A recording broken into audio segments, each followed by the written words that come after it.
نستغفره ونعوذ بالله تعالى من شرور أنفسنا ومن سيئات أعمالنا من يهده الله فلا مضل له ومن يضلل فلا هادي له وأشهد أن لا إله إلا الله وحده لا شريك له وأشهد أن محمدا عبده ورسوله يا أيها الذين آمنوا اتقوا الله حق تقاته ولا تموتن إلا وأنتم مسلمون يا أيها الناس اتقوا ربكم الذي خلقكم من نفس واحدة وخلق منها زوجها وبث منهما رجالا كثيرا ونساء واتقوا الله الذي تساءلون به والأرحام إن الله كان عليكم رقيبا يا أيها الذين آمنوا اتقوا الله وقولوا قولا سديدا يصلح لكم أعمالكم ويغفر لكم ذنوبكم ومن يطع الله ورسوله فقد فاز فوزا عظيما أما بعد فإن أصدق الحديث كتاب الله وخير الهدي هدي محمد صلى الله عليه وسلم وشر الأمور محدثاتها فإن كل محدثة بدعة وكل بدعة ضلالة وكل ضلالة في النار. Ma'asyiral muslimin, ikhwani fillah, rahimani wa rahimakumullah. Kita melanjutkan kembali pembahasan al-wasatiyah bainal ifrat wa tafrid, yaitu pertengahan ahlus sunnah di antara ahli bid'ah yang hulu berlebih-lebihan atau yang tafrid, yang meremehkan. Pada pertemuan sebelumnya penulis yaitu Syekh Abdul Aziz Ar-Rayis hafizahullah taala, beliau menjelaskan tentang berdalil atau berpegang dengan Al-Quran dan Sunnah saja itu tidaklah cukup. Ya, berpegang dengan Al-Quran dan Sunnah saja itu tidaklah cukup. Al-Quran dan Sunnah harus diikat dengan pemahaman yang benar, dan tidak ada pemahaman yang benar, pemahaman yang diridhoi oleh Allah kecuali pemahaman para sahabat Nabi SAW atau pemahaman as-salaf. Karena kata beliau kemarin di pertemuan sebelumnya, semua firqah dhalah, kelompok-kelompok yang menyimpang, mereka mengaku berpegang dengan Al-Quran dan Sunnah. Maka tidak ada bedanya antara ahlu sunnah dengan ahli bid'ah, karena semuanya sama-sama berpegang dengan Al-Quran dan As-Sunnah. Maka yang membedakan ahlus sunnah dengan semua kelompok ahli bidah, bahwasanya ahlus sunnah mengikat pemahaman mereka terhadap Al-Quran dan Sunnah diikat dengan pemahaman as-salaf. Itu yang menjadikan ahlus sunnah berbeda dengan ahli bidah. Dan juga dibawakan dalil-dalil wajibnya kita memahami Al-Quran dan Sunnah dengan pemahaman salaf. Di antara dalilnya Allah mengatakan dalam surah Al-Baqarah, fa in amanu bimithli ma amantum bihi faqad ihtadaw. Apabila manusia itu beriman sebagaimana iman kalian wahai para sahabat, maka mereka berada di atas jalan petunjuk.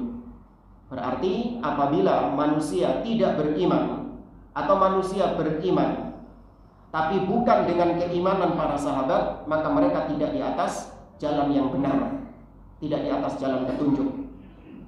Demikian juga ancaman Allah bagi orang-orang yang mengikuti jalan selain jalannya para sahabat. Diancam neraka sama Allah dalam surah An-Nisa. Allah berfirman, "Wa may yushaqiqir rasula min ba'di ma tabayyana lahul huda wa yattabi' ghayra sabilil mu'minin nuwallihi ma tawalla wa nuslihi jahannama wa sa'at masira." Barang siapa yang menentang Rasul setelah dijelaskan kepadanya kebenaran dan dia memilih jalan lain selain jalannya kaum mukminin. Siapa kaum mukminin di sini? Sahabat. Karena ketika ayat ini turun, tidak ada yang disebut mukminin kecuali ashabun Nabi, sahabat Nabi SAW. Maka barang siapa yang mengambil jalan lain, yaitu mengambil pemahaman lain selain pemahamannya para sahabat, nuwallihi ma tawalla. Kata Allah, kami biarkan dia terombang-ambing di atas kesesatannya. Dan di akhirat Allah ancam dengan neraka, wa nuslihi jahannam, kami masukkan dia ke dalam neraka jahanam. Ditambahkan juga ucapan para ulama tentang wajibnya kita berpegang dengan pemahaman as-salaf. Di antaranya dibawakan di sini Syekhul Islam Ibnu Taimiyah rahimahullah taala dalam majmu' fatwanya, beliau mengatakan la aiba ala man azhara madhhab as-salaf wa intasaba ilaihi wa i'taza ilaihi bal yajibu qabulu dzalika minhu bil ittifaq fa inna madhhab as-salaf la yakunu illa haqqan. Kata Syekhul Islam, tidak tercela, ya artinya tidak berdosa, boleh seseorang menisbatkan diri kepada manhaj salaf, menampakkan diri sebagai seorang salafi, artinya dia berpegang dengan pemahaman salaf. Itu tidak mengapa, tidak dicela, bukan termasuk perbuatan yang buruk. Ini membantah sebagian orang, sebagian ahli bidah yang mengingkari penisbatan terhadap salaf, sehingga mereka mengatakan, sudahlah, gak usah kita ini mengatakan bahwa kita ini salafi. Gak ada salafi, gak ada, semua muslim, semua mukmin. Jangan memunculkan nama-nama yang baru. Apa hukumnya mengucapkan ana salafi? Boleh gak jemaah? Boleh. Itu bukan dalam rangka kita mentazkiyah diri kita, bukan. Tapi itu dalam rangka at-tamayyuz, untuk membedakan dengan ahli bidah. Ketika Anda mengatakan ana salafi, maka berarti artinya saya memahami agama ini dengan pemahaman as-salaf. Itu maksudnya. Bukan maknanya Anda merasa suci, Anda merasa sudah di atas kebenaran. Ya, terkadang manusia meskipun dia berpegang di atas manhaj salaf bisa tergelincir nggak? Bisa. Iya. Maka ketika kita mengatakan ana salafi, kalau itu yang dimaksudkan adalah untuk mentazkiyah dirinya, ya ini salah, keliru.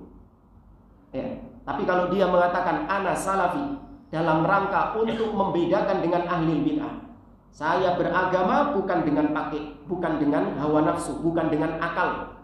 Saya beragama bukan dengan pemahaman organisasi, bukan dengan pemahaman partai, bukan dengan pemahaman fulan dan fulan, tidak.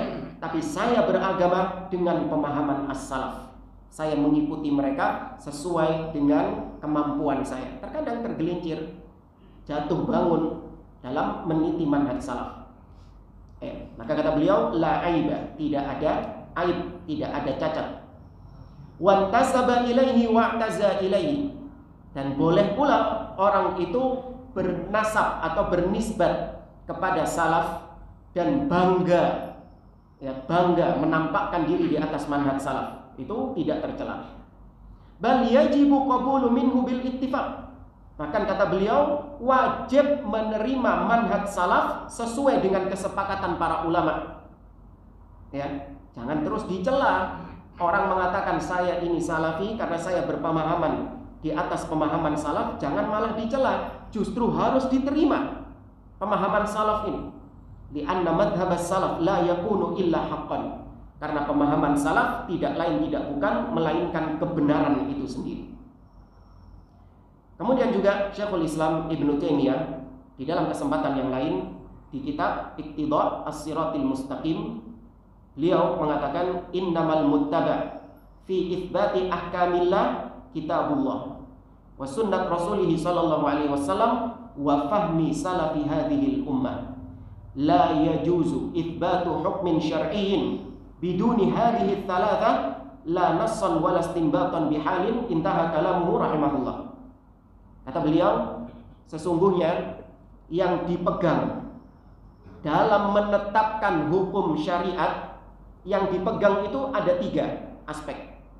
Yang pertama kitabullah, yang kedua sunnah Rasul sallallahu alaihi wasallam, yaitu hadis-hadisnya yang sahih, dan yang ketiga pemahaman salafus saleh. Maka tidak dibenarkan apabila ada seseorang yang menetapkan suatu hukum di dalam agama ini, baik menetapkan akidah atau menetapkan ibadah, tanpa ketiga aspek ini. Ya, la yajuzu itsbat hukmin syar'i. Tidak boleh menetapkan hukum syar'i selain dari 3 aspek ini. Baik. Kemudian itu sudah sebenarnya di pembahasan sebelumnya. At-tanbihu tsani. Peringatan yang kedua.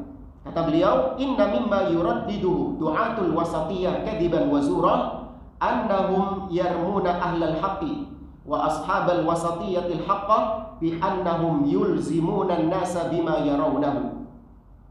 Kata beliau, di antara yang sering diulang-ulang oleh ahli bid'ah, ya, di antara yang sering diulang-ulang oleh ahli bid'ah yang mengatasnamakan bahwa mereka inilah orang yang moderat. Ya kan? Ahli bid'ah mengaku mereka ini moderat, mereka ini wasat pertengahan.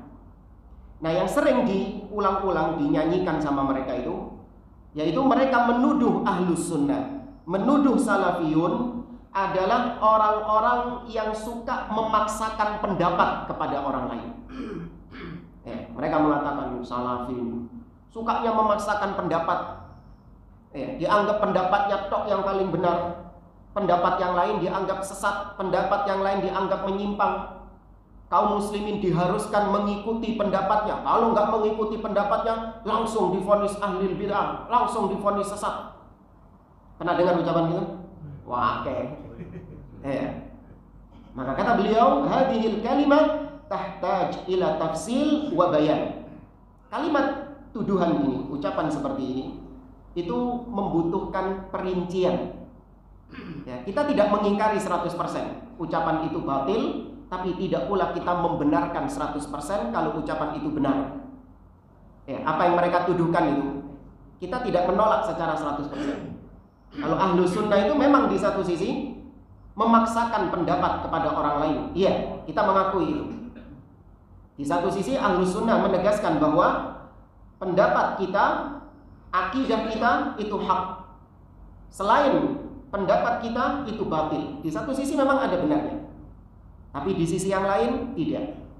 Ya, ahlu sunnah itu di sisi yang lain itu tidak memaksakan pendapat, bahkan toleransi di sisi yang lain, menghormati ya pendapat-pendapat yang berbeda dengan pendapatnya. Maka harus butuh perincian. Ya, jangan digebiah-uya. Ya, jangan dihukum secara totalitas. Nah, kata beliau, ahlul haq yaj'aluna al-masail naw'an aw naw'ain. Qismun yasuhu fihi al-khilaf wa qismun wa tusamma bil masail ijtihadiyah fala yulzimuna al-akhar bi ittiba'ihim. Ada dua hal, ya, dua khilaf atau perbedaan pendapat. Yang pertama, perbedaan pendapat yang dibolehkan berbeda pendapat di situ. Ya, perselisihan, perbedaan yang memang dibolehkan di dalam syar'i. Artinya itu adalah perkara-perkara ijtihad. Maka dalam masalah ini ahlus sunnah tidak mengharuskan kaum muslimin untuk mengikuti pendapatnya. Tidak. Tapi ahlus sunnah hanya menegaskan pendapat yang lebih kuat, pendapat yang lebih rojeh adalah ini. Adapun yang menyelisihinya tidak dikatakan sesat, tidak dikatakan menyimpang, tidak dikatakan ahli bid'ah.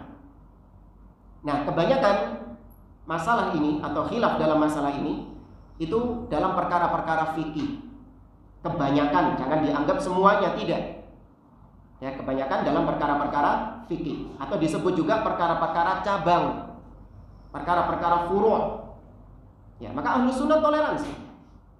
Ya, seperti misalnya yang baru-baru terjadi kemarin, penetapan Idul Adha antara yang mengikuti hilal masing-masing dengan yang mengikuti haji, jamaah haji. Ini termasuk ranah khilaf model yang pertama ini. Meskipun di satu sisi kita tetap mengedepankan mana pendapat yang lebih kuat di antara dua pendapat tersebut. Namun toh kalaupun ada saudara kita yang berpendapat dengan pendapat mengikuti salah satu dari dua tadi, maka kita tidak menghukumi dia menyimpang, sesat, keluar dari ahlu sunnah, enggak. Ingat ya, cuma dua toh khilafnya tadi ya, yang mengikuti hilal Saudi dan mengikuti hilal negeri masing-masing. Hisab enggak termasuk. Teman-teman, ya, hisab tidak termasuk dalam perbedaan ini. Itu masuk jenis perbedaan yang kedua nanti. Khilaf jenis perbedaan yang kedua. Baik. Demikian juga khilaf dalam masalah-masalah fikih, seperti misalnya para ulama berbeda pendapat tentang menyentuh kemaluan, apakah membatalkan wudhu atau tidak membatalkan wudhu. Para ulama khilaf tentang membaca Al-Quran, ya, memegang mushaf, apakah wajib berwudhu ataukah boleh tanpa berwudhu. Nah, ini khilaf-khilaf yang seperti ini, kita tetap mencari pendapat yang lebih kuat. Ya, jangan terus diambil yang paling enak, enggak. Ya, tetap nyari pendapat yang lebih kuat. Akan tetapi kalaupun ada saudara kita Ahlus Sunnah yang berpendapat dengan pendapat selain itu, maka kita tasamu, kita toleransi, tidak memaksakan pendapat kita kepada orang tersebut.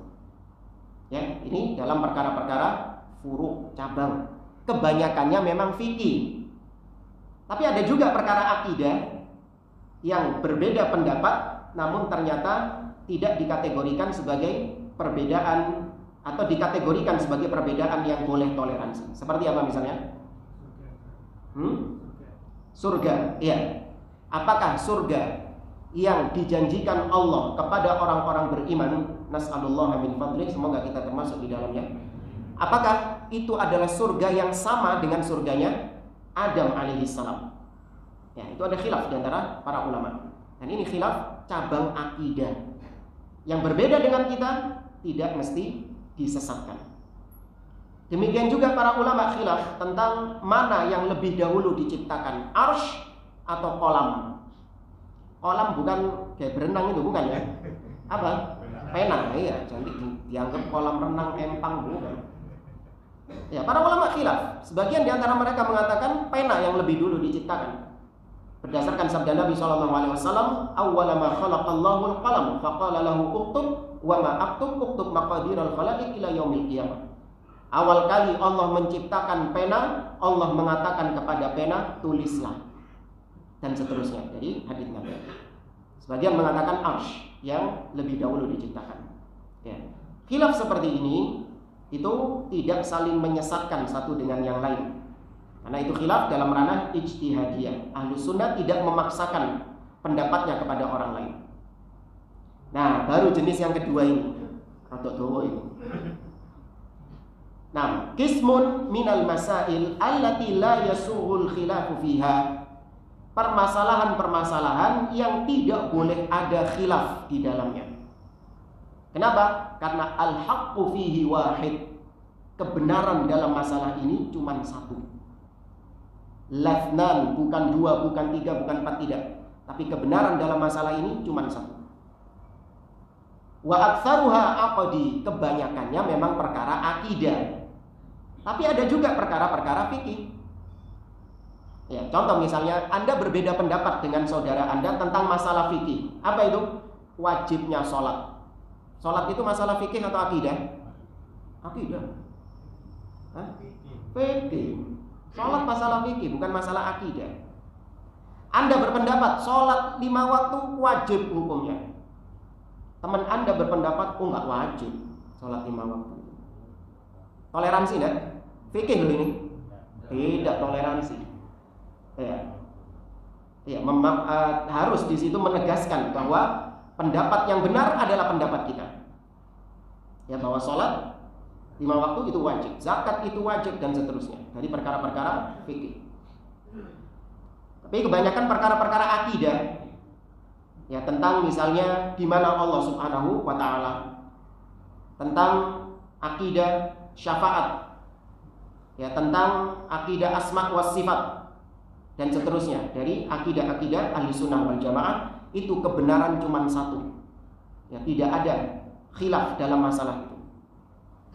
Anda berpendapat bahwa Allah tinggi di atas arsy. Kawan Anda berpendapat enggak, Allah itu ada tanpa arah. Ya, sebagaimana ucapan orang-orang Asy'ariyah dan yang semisal dengannya, Allah itu ada tanpa arah. Maka toleransi enggak dalam masalah ini? Tidak. Yang benar adalah Allah di atas. Barang siapa yang mengatakan selain itu sesat, menyimpang. Meskipun bukan berarti kita memvonisnya pasti masuk neraka, enggak. Ini hanya hukum ucapannya itu. Ucapanmu itu keliru. Ucapanmu itu menyimpang, sesat. Loh, kok kau memaksakan pendapat? Iya, kalau dalam masalah ini ya harus memaksakan pendapat. Hanya pendapat ini yang paling benar, selain pendapat ini salah, menyimpang. Nggak ada masalah. Dan itu bukan dinisbatkan kepada pendapat kita, enggak. Tapi siapa yang berbicara kalau Allah di atas itu? Allah sendiri. Nabi dan para salaf sepakat bahwa Allah Subhanahu wa taala berada tinggi di atas. Maka jangan mengatakan dalam masalah akidah, dalam masalah agama itu jangan pernah mengatakan menurut pendapat saya. Simpen sampean. Ya kan? Ada sebagian orang kayak gitu. Menurut pendapat saya, siapa sampean ini? Kok seenaknya sendiri memunculkan pendapat? Ini tidak. Yang dimaksud pendapat di sini adalah pendapatnya para salaf, yang kita mengikuti salaf tersebut. Wahum yulzimunal mukhalif ay yaquma bihadhihi da'wah. Nah, dalam masalah yang kedua ini, ya, kita mengharuskan orang-orang yang berbeda dengan kita untuk ikut kita. Ya, mengharuskan di sini bukan berarti memaksa ya, enggak. Dalam artian kita katakan pendapatmu tadi salah. Kau kalau enggak mengatakan seperti yang aku katakan tadi, Allah di atas, kau jatuh dalam kebid'ahan. Ya. Wa man khalafaha alzamuhu. Dan barang siapa yang menyelisihi perbedaan ini, yang menyelisihi pendapat salaf dalam masalah ini, maka dia menyimpang. Wa marratan bil quwwah idza kanu dzawi wa marratan bil kalimah wa marratan bil quwwah idza kanu dzawi sultatin aw qad khawwalahumus sultan. Terkadang kita memaksakan pendapat ini kepada orang tersebut dengan ucapan. Ya, kita memaksakan pendapat kita Allah di atas, misalnya ya. Kita ambil satu masalah, Allah di atas, kita paksakan kepada orang tersebut dengan ucapan kita. Tapi juga bisa dengan kekuatan, dengan kekuasaan, apabila memang punya power di situ. Ya, contoh misalnya Anda punya power kepada keluarga Anda. Ya, istri Anda meyakini Allah tidak di atas. Anda sebagai suami punya power di situ. Ya, maka gunakan kekuasaan Anda. Misalnya istrinya tidak dikasih uang nafkah misalnya. Ya, tidak digauli misalnya, tidak diajak bicara misalnya. Jangan langsung diceraikan, jangan. Intinya diberikan pelajaran dari sisi kekuatan. Ya. Tapi kalau nggak punya kekuatan, ya jangan sok-sok kuat. Iya. Istri tetangga meyakini Allah tidak di atas, kemudian Anda boikot dia. Ya wes gak urusan. Anda tidak punya power di situ. Itu bukan wilayah Anda. Ya, tapi kalau Anda memiliki power, harus. Ya, seperti takmir masjid misalnya, dia punya power di situ. Maka dia mengharuskan ya semua yang ada di masjidnya harus sesuai sunnah, harus sesuai dengan pemahaman salaf, dipaksakan. Ya, kalau ada yang menyimpang masuk ke dalam masjidnya, dengan kekuatannya dia singkirkan itu. Ya, ada ahli bid'ah yang mulai merasuk, yang mulai ngasih syubhat, dikasih jadwal ngisi kajian di masjid tersebut. Ya, seorang takmir DKM, dia punya power di situ, maka diusir, dihentikan semua kegiatan-kegiatan yang menyimpang dari manhaj salaf tadi. Nah, itu boleh. Ya, tapi kalau tidak memiliki kekuatan, maka bil kalimah, dengan ucapan. Maka ini diambil dari keumuman firman Allah di dalam surah Ali Imran. Allah mengatakan, kuntum khaira ummatin ukhrijat linnas ta'muruna bil ma'ruf wa tanhauna 'anil munkar. Kalian adalah umat terbaik yang Allah munculkan di atas manusia. Kalian umat terbaik karena kalian ta'muruna bil ma'ruf. Kalian memerintahkan kepada yang ma'ruf dan kalian mencegah dari yang mungkar. Mencegah kemungkaran di sini yaitu kesyirikan, kebid'ahan, kemaksiatan dicegah. Ya, bahkan ketika suatu kaum diam terhadap kemungkaran yang dilakukan oleh orang-orang yang ada di sekitarnya, itu dikhawatirkan kaum tersebut akan mendapatkan laknat dari Allah.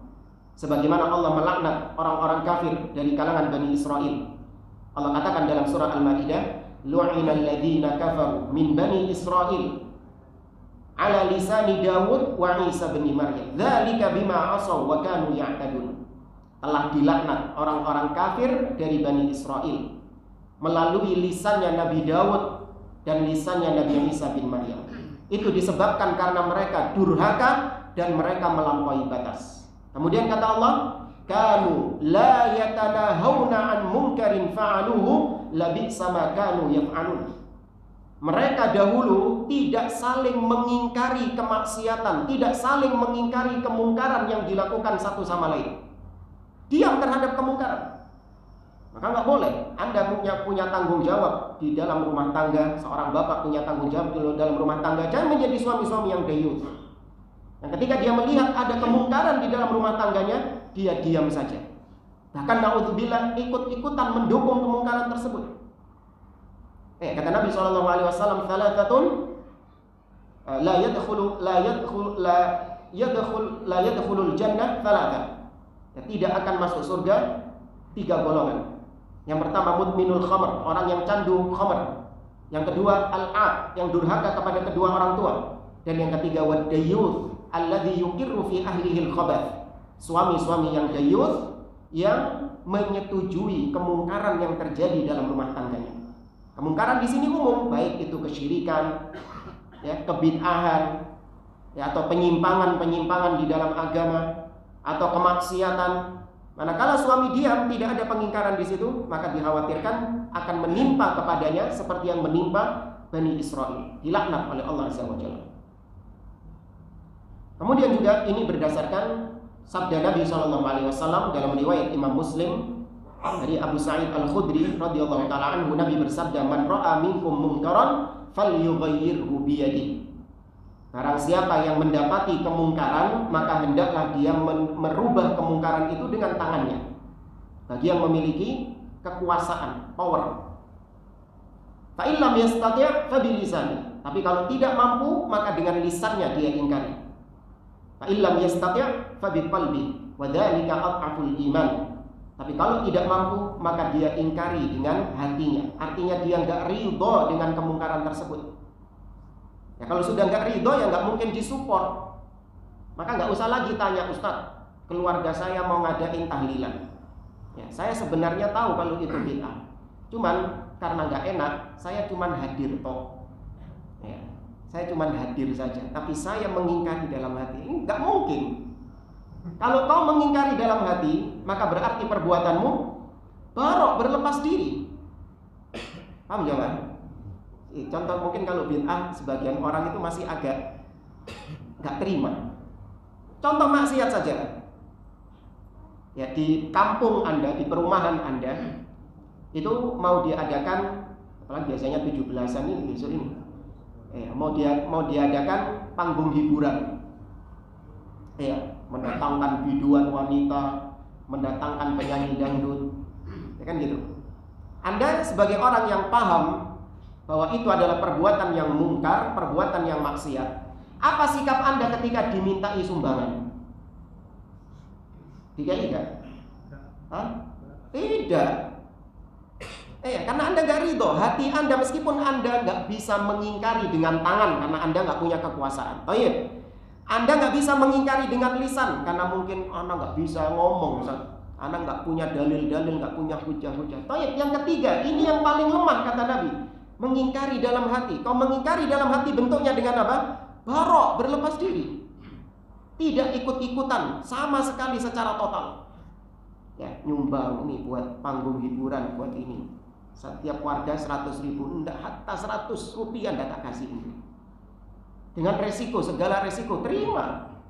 Ya memang itu resikonya orang menggenggam sunnah seperti itu. Nanti saya dikucilkan sama warga, nanti saya dimusuhi sama warga. Itu Nabi sampai diusir kok.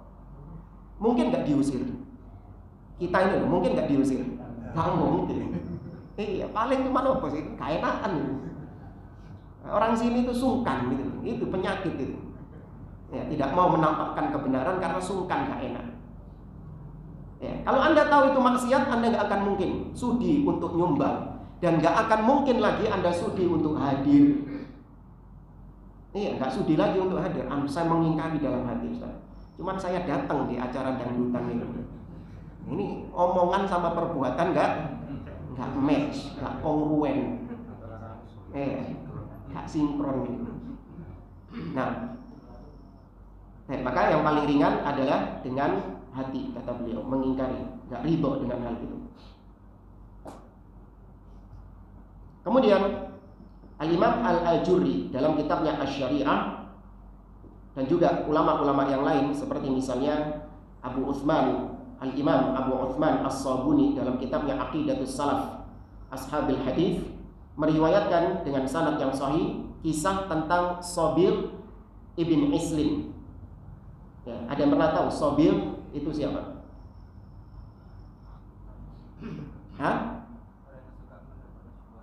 Seorang yang suka menyebarkan syubhat di zaman kekhalifahan Umar ibn Khattab.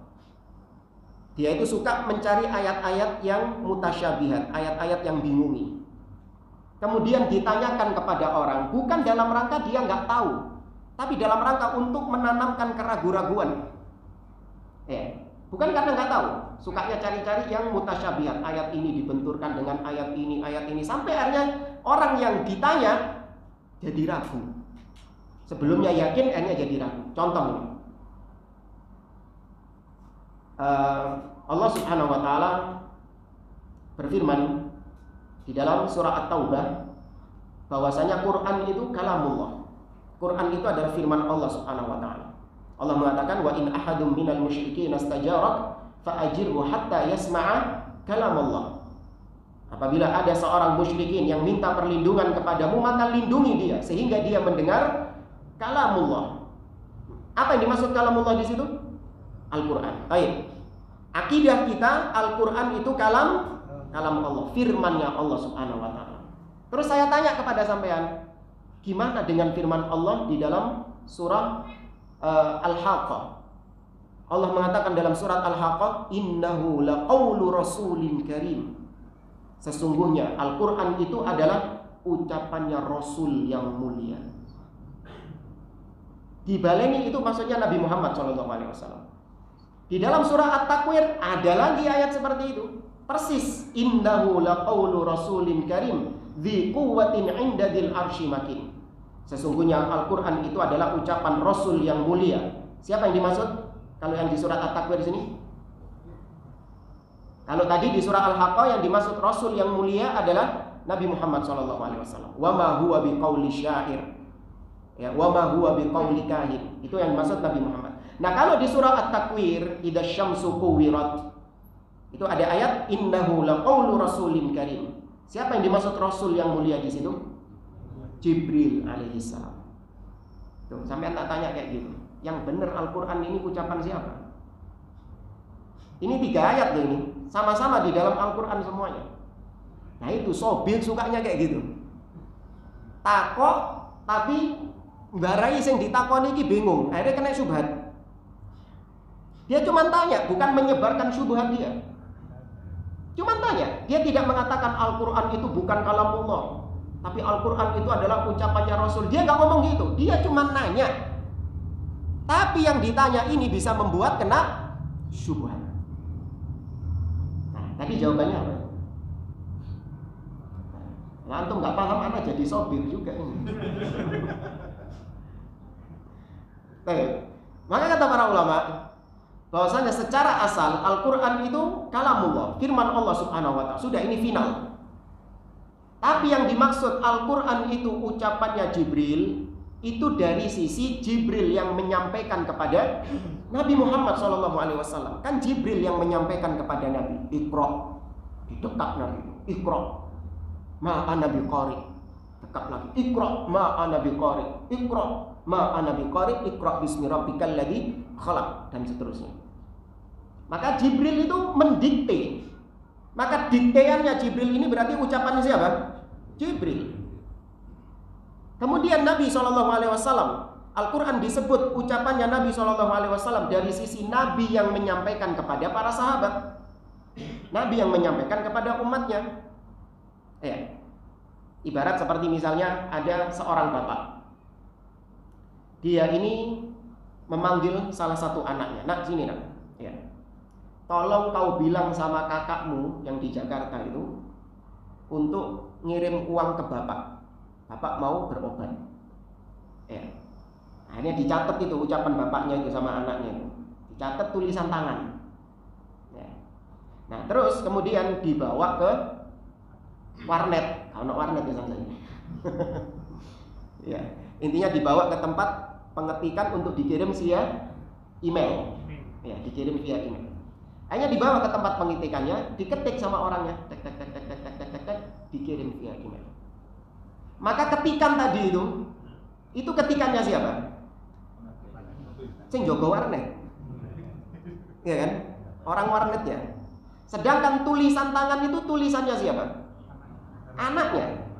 Dan semua baik ketikan ataupun tulisan tangan itu bersumber dari ucapan bapaknya. Itu ya, untuk mendekatkan pemahaman tadi. Kembali ke kisah Sobir. Sobir suka bertanya-tanya tentang ayat-ayat yang mutasyabihat. Di antaranya bertanya tentang surah Ad-Dariyat. Apa itu yang dimaksud dengan wad-dariyati darwa dan seterusnya. Maka diriwayatkan di sini kita bawakan secara lengkap dari kitab Aqidatus Salaf wa Ashabil Hadits yang dikarang oleh Al-Imam Abu Uthman As-Sabuni Asy-Syafi'i rahimahullahu taala. Baik, diriwayatkan dari Salman ibn Yazid, anna rajulan min Bani Tamim yuqalu lahu Sabir. Ada seseorang dari kabilah Bani Tamim namanya Sabir. Sod, ba, ya sama gha. Sabir. Ya, sod, ba, ya sama gha. Sabir bin Islin. Ain, sin sama lam. Ya, Sabir bin Islin At-Tamimi. Dia datang ke kota Madinah. Fakanat indahu kutub. Dia memiliki banyak kitab. Faja'ala yas'alu an mutasyabihil Qur'an. Sukaannya dia itu bertanya tentang ayat-ayat yang mutasyabihat, ayat-ayat yang samar-samar, multitafsir di dalam Al-Qur'an. Fabalagha dzalika Umar. Maka berita tentang Sabir ini didengar oleh Umar ibn Khattab, bahwa ada pendatang di kota Madinah yang suka bertanya tentang ayat-ayat yang mutasyabihat. Krungu Umar. Faba'atha ilaihi wa qad a'adda lahu arajinan nakhl. Maka Sabir diperintahkan untuk menghadap Umar ibn Khattab sebagai seorang khalifah. Dan Umar sudah menyiapkan apa bahasa kita, penjalin dari batang pohon kurma. Apa penjalin? Penjalin ya? Tongkat, pecut, ojo pecut. Ya kayak cemeti gitu. Ya, terbuat dari pelepah. Ya, dari batang pohon kurma. Falamma dakhala alaihi, ketika Sabir menemui Umar ibn Khattab, jalasa. Faqala man anta. Dia duduk di dekat Umar, kemudian Umar bertanya, man anta? Siapa kau? Maka kata Sabir, ana Abdullah Sabir. Aku adalah seorang hamba Allah yang bernama Sabir. Maka Umar juga membalas dengan mengatakan, wa ana Abdullah Umar. Saya juga hamba Allah, dak ente tok. Saya juga hamba Allah, Sabir. Thumma ahwa ilaihi faja'ala yadribuhu bitilkal arajim. Enggak pakai lama, langsung dijatuhkan sama Umar ibn Khattab, dipukul kepalanya pakai itu batang pohon kurma tadi. Enggak hasil jamaah, dipukul. Ya, fama zala yadribu hatta syujja. Terus dipukul sampai berlumuran darah itu. Faja'ala dam yasilu ala wajhihi, sehingga wajahnya itu berkucuran darah, wajahnya Sabir ini. Faqala hasbuka ya Amirul Mukminin, hasbuka ya Amirul Mukminin. Sudah wahai Amirul Mukminin, sudah wahai Amirul Mukminin. Cukup, cukup. Faqad wallahi dhahaba alladhi kuntu ajidu fi ra'si. Sudah pergi syubhat-syubhat yang ada di kepalaku itu. Sudah pergi semuanya. Dan memang benar, setelah beberapa zaman Sabir ini semakin membaik Islamnya, dan dia bersyukur kepada Umar ibn Khattab. Ya, dia berterima kasih kepada Umar ibn Khattab yang telah menghukum dia karena syubhat-syubhat yang ada di kepalanya. Ini buat pemimpin, buat penguasa, khalifah. Ya. Maka boleh menghukum para penyesat-penyesat umat dengan hukuman tangan seperti itu. Tapi kalau kita yang nggak punya kuasa, jangan coba-coba. Nggak boleh, haram, zalim. Ya, ketemu ahli bid'ah penyesat umat langsung diambil. Pat, nggak boleh, anak nggak ikut-ikutan ya. Jangan bilang nanti dari pengajiannya Umar itu di Nurul Huda itu nggak ikut-ikut anak, nggak tak bela sama anak. Kemudian juga seperti yang dilakukan oleh Khalid bin Abdullah Al-Qasri Al-Bajali, seorang gubernur di Irak, ya, gubernur Irak di zaman kekhalifahan ya Bani Umayyah, ya, dinasti Umayyah. Beliau memerintah di akhir abad pertama sampai awal abad kedua. Kalau nggak salah tahun 98 Hijriah. Beliau mulai menjadi gubernur di Damaskus ya. Ya kalau nggak salah di Dimashq. Nggak tahu lahirnya, nggak tahu dia ini. Iya, lahirnya di Damaskus atau masa kekuasaannya, wilayah kekuasaannya. Nanti coba dicek lagi. Ya, Khalid bin Abdullah Al-Qasri ketika di hari raya Idul Adha dia berkhutbah. Ini gubernur ini, dia berkhutbah di hadapan kaum muslimin. Setelah itu di akhir khutbahnya dia mengucapkan ayyuhal muslimun duhu taqabbalallahu duhayakum. Wahai kaum muslimin, silahkan kalian menyembelih hewan-hewan kurban kalian. Semoga Allah Subhanahu wa taala menerima kurban-kurban kalian. Fa inni mudahhin bi Ja'ad ibn Dirham. Akan tetapi aku akan menyembelih Ja'ad bin Dirham, tokoh ahli bid'ah penyesat umat di zaman itu. Li'annahu za'ama anna Allah lam yattakhid Ibrahim khalilan wa lam yukallim Musa taklima. Karena dia mengatakan bahwa Allah tidak menjadikan Ibrahim sebagai kekasihnya dan Allah tidak berbicara kepada Nabi Musa alaihissalam. Ta'ala Allahu amma yaqulu Ja'ad uluwan kabira. Maha suci Allah dari apa yang diucapkan oleh Ja'ad bin Dirham. Fanazala minal mimbar fadhaha fadabahahu. Maka Khalid Al-Qasri langsung turun dari mimbarnya, disembelih itu Ja'ad bin Dirham itu. Ya, tokoh ahli bid'ah. Dan para tabi'in ketika mendengar bahwasanya penguasa telah mengeksekusi Ja'ad bin Dirham, ahli bid'ah ini, tokoh ahli bid'ah ini sudah mati, nggak ada di antara mereka yang bela sungkawa. Rahimallah Ja'ad bin Dirham, nggak ada. Agak sebagian orang di zaman sekarang ada tokoh ahli bid'ah mati mengucapkan bela sungkawa. Padahal tahu kalau ini adalah tokoh pentolan ahli bid'ah yang suka menyebarkan syubhat, memusuhi sunnah. Karena dia ini terkenal, maka ketika meninggalnya diucapkan semoga Allah merahmati. Bukan artinya kita nggak boleh, bukan artinya kita mengkafirkan dia sehingga tidak boleh didoakan, enggak. Dia masih muslim, boleh didoakan. Tapi seorang tokoh ahlu sunnah, ya, seorang ustadz yang dikenal di atas manhaj salaf, nggak pantas mengucapkan itu di depan umum. Sama saja itu artinya mempromosikan ahli bid'ah tersebut. Kalau mau doakan dalam sholat-sholat, gak ada masalah. Semoga fulan, ya, dia diampuni bid'ah-bid'ahnya, ya, semoga fulan dimasukkan surga, diampuni dari kesalahan-kesalahan, gak ada masalah, doakan sendiri. Tapi kalau menampakkan, ditulis di status medsosnya, ya, semoga Allah merahmati fulan ini, la yajuz. Para tabi'in bergembira ketika ada tokoh penyesat umat meninggal, para tabi'in bergembira, ya, karena telah hilang satu orang dari penyesat umat ini. Maka Ja'ad bin Dirham ini adalah gurunya Jaham bin Safwan, yang kepadanya lah dinisbatkan firqah Jahmiyah. Jadi kalau diurutkan silsilahnya itu disebut silsilah syaitoniyah, ya, mata rantai syaiton. Jaham bin Safwan mengambil ilmu dari Ja'ad bin Dirham, ya. Ja'ad bin Dirham mengambil ilmu dari Aban bin Sam'an. Aban bin Sam'an mengambil ilmu dari Talut, dan Talut mengambil ilmu dari Labid Ibnul Aqsam yang menyihir Nabi Muhammad SAW. Yahudi yang menyihir Nabi Muhammad SAW. Itu silsilah, ya, silsilah mata rantai syaitoniyah, ya, Jahmiyah. Nah, salah satunya adalah Ja'ad ibn Dirham.